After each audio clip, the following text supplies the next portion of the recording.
Salut, c'est Paul. Dernièrement, à moins que tu habites dans une grotte, forcément tu as entendu parler de ChatGPT, donc Copilot, Bard et compagnie. Et du coup, ce qu'il faut voir, c'est que dernièrement, ça a tellement été mis à la mode que finalement, on a envie de l'intégrer partout, même dans les robots de trading. Mais du coup, est-ce que c'est vraiment utile dans ton trading ou avec les robots? Ou au contraire, est-ce que ça peut être dangereux pour toi?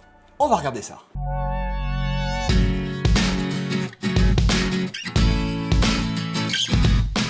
Si on va sur le marketplace MQL5 et qu'on vient rechercher le terme GPT, tout d'un coup, on voit qu'il y a quand même pas mal de robots qui utilisent donc ce mot-clé.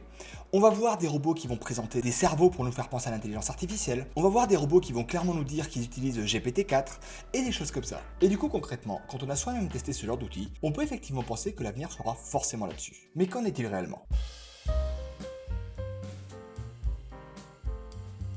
Au niveau des gros avantages que l'on a avec ce genre d'outils, c'est déjà la simplicité d'utilisation et le fait qu'effectivement, grâce à eux, on arrive à avoir des résumés d'informations qui sont assez rapides et finalement assez précis. Par exemple, si je vais donc sur Bing, donc pour avoir notamment accès à GPT-4, et que je vais sur Copilot, et que je lui demande qu'est-ce qu'il pense de l'euro USD ces derniers temps, en lui posant par exemple une question comme quelle est la tendance sur l'euro USD en H1, on peut voir qu'en quelques secondes là, il me fait finalement un bilan complet où il me raconte le cours, les différentes évolutions et à la fin j'ai une partie analyse technique où il va me dire voilà, l'euro USD se négocie actuellement dans une tendance baissière, donc techniquement parlant ça voudrait probablement dire qu'il vaudrait mieux que je vise à la baisse. On m'explique également qu'il y a un niveau de support à proximité et que ce serait probablement intéressant que je le short plutôt que je travaille sur du long, donc plutôt que j'aille à la vente et non pas à l'achat. Et donc globalement, on pourrait effectivement penser que cet outil est d'une grande aide. Avec l'intelligence artificielle comme ChatGPT, on peut également penser que finalement les choses peuvent être assez simples. Par exemple, si on recherche une stratégie de trading pour justement trader cet euro USD en H1, on peut directement lui poser la question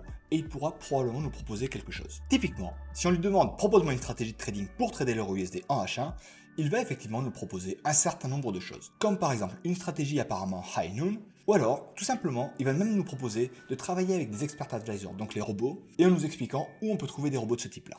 Donc ça, c'est carrément génial. Et si jamais de notre côté, on a effectivement un petit peu de compétences en programmation, on peut même lui demander de nous coder une stratégie pour qu'on puisse derrière l'utiliser en tant que robot de trading sur la plateforme MetaTrader 4 par exemple. Pour ça, il suffit de lui demander, et effectivement, on va avoir des lignes de code qui vont très rapidement être mises en place et qu'on pourra utiliser de manière assez rapide et assez simple. Typiquement, on termine rapidement comme ça avec des propositions de code qui ne sont peut-être pas parfaites et qui présentent parfois des bugs, mais finalement, avec un petit peu de travail et un peu de connaissance sur le sujet, on arrive rapidement à utiliser ça. Donc jusque-là, on peut effectivement se dire que grâce à ChatGPT, le trading va effectivement devenir plus simple et qu'on pourra donc rapidement avoir de bons résultats. Est-ce que c'est vraiment le cas? Est-ce que les choses peuvent finalement devenir aussi simples que ça? Et est-ce qu'au final, on pourra tous devenir rentables en trading grâce à ChatGPT?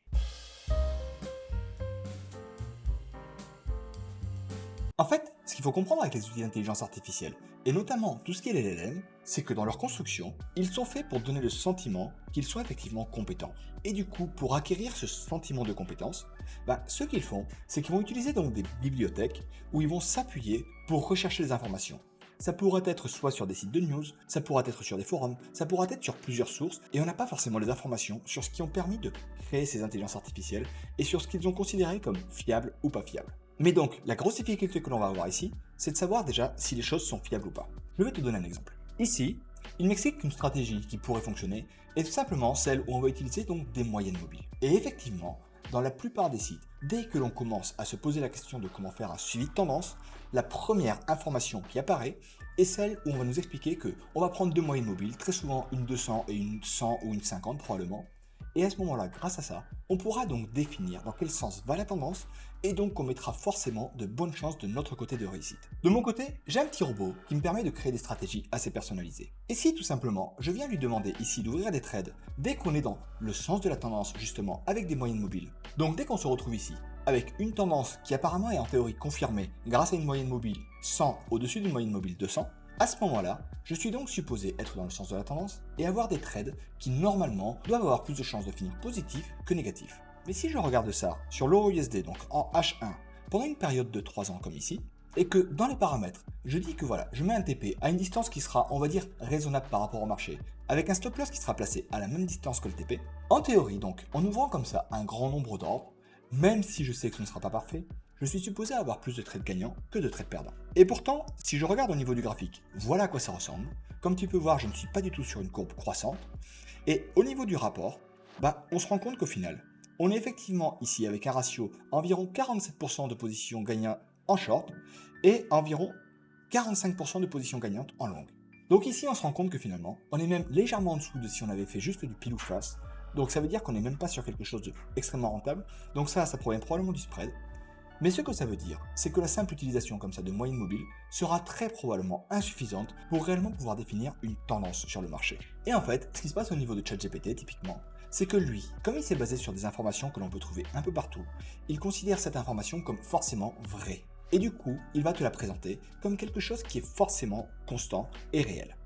Mais donc de ton côté, ce qui risque de se passer, c'est que si tu t'appuies sur lui de manière aveugle comme ça, tu vas te retrouver avec de grosses surprises. Ensuite, si on continue sur cette information-là, c'est qu'il faut prendre en compte ce qu'est le marché du trading aujourd'hui, et notamment le marché des personnes qui communiquent en trading. Si tu vas sur le site de DC Market par exemple, et que tu regardes dans la partie haute, tu peux voir que ici, 71% des investisseurs particuliers perdent de l'argent. Donc globalement, ça veut dire qu'il y a plus d'investisseurs particuliers qui perdent de l'argent que d'investisseurs qui gagnent de l'argent. Mais à côté de ça, ce qu'il faut aussi comprendre, c'est que ces personnes-là, malgré le fait qu'elles sont en train de perdre de l'argent, globalement, elles continuent de communiquer. Elles vont parler sur les forums, elles vont dire ce qu'il faut faire. Elles vont même parfois écrire des articles de blog et des choses comme ça pour t'expliquer dans quel sens tu dois aller. Et donc, de ton côté, ce qui est en train de se passer, c'est que quand tu travailles avec donc des LLM comme ça, qui utilisent un grand nombre de données, il y a quand même des chances qu'à un moment donné, elles aient donc utilisé les données qui ont été fournies par d'autres personnes sur plusieurs sources, et donc probablement dans leur entraînement, elles ont pensé que ces informations étaient justes, alors que celles-ci sont très probablement erronées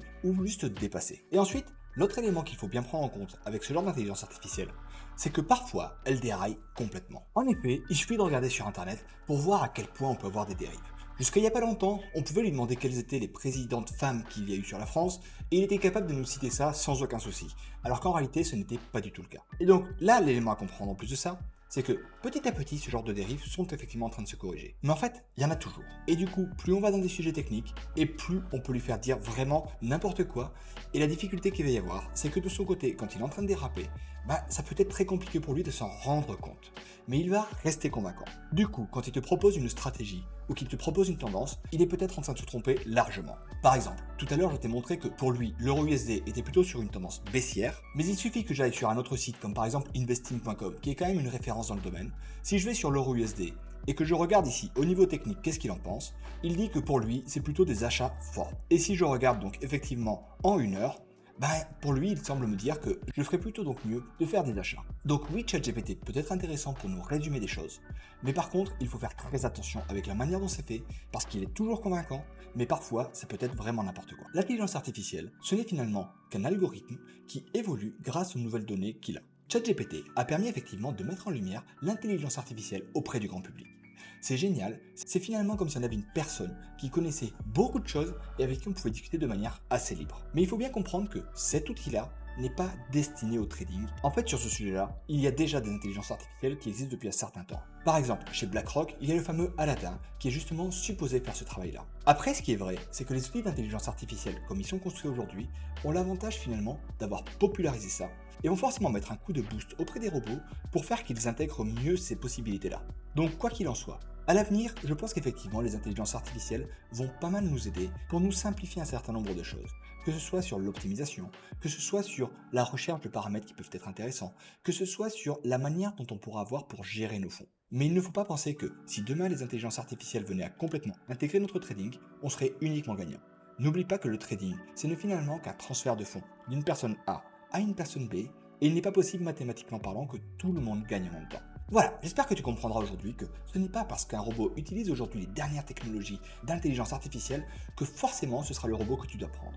Peut-être qu'il ne te correspondra pas, ou peut-être que ce robot est juste complètement à côté de la plaque. Donc n'oublie pas, prends le temps de faire tes essais, c'est vraiment indispensable. Allez, maintenant je vais te laisser, et je te dis à la prochaine. Ciao!